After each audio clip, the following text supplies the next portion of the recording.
Benjamin Rush was a founding father of the United States and one of the 56 people to sign the Declaration of Independence in 1776. He was a politician and physician who is widely recognized as one of the founders of American psychiatry.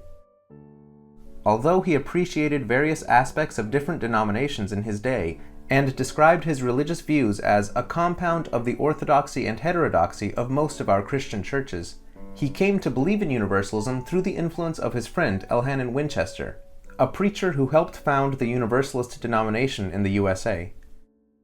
Dr. Rush came to appreciate the understanding of universal salvation that Winchester believed could help unite many of the divided forms of Christianity, seeing the Universalist understanding of salvation as an ideal synthesis of both Arminian and Calvinist ideas.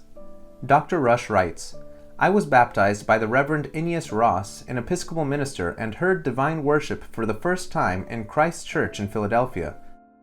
After the death of my father, I went with my mother to the Reverend Mr. Tennant's meeting, which was held in the building afterwards converted into a college and university in 4th Street. My mother was a constant attendant upon his Presbyterian place of worship and educated her children in the principles taught by him, which were highly Calvinistical. At Dr. Finley's school, I was more fully instructed in those principles by means of the Westminster Catechism. I retained them without any affection for them until about the year 1780. I then read for the first time Fletcher's controversy with the Calvinists in favor of the universality of the atonement.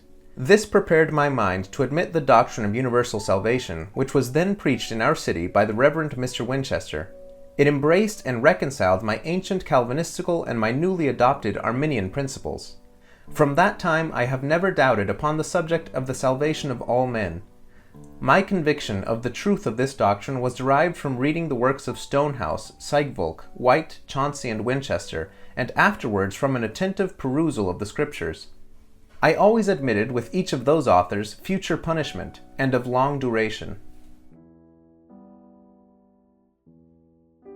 Benjamin Rush died in 1813, but is remembered as a social reformer and a very impactful figure in the early history of the United States. When Thomas Jefferson learned of Rush's death, he wrote to John Adams saying, "Another of our friends of '76 is gone, my dear sir, another of the co-signers of the independence of our country, and a better man than Rush could not have left us, more benevolent, more learned, of finer genius, or more honest." In his reply to Jefferson, Adams wrote, "I lament with you the loss of Rush. I know of no character, living or dead, who has done more real good in America."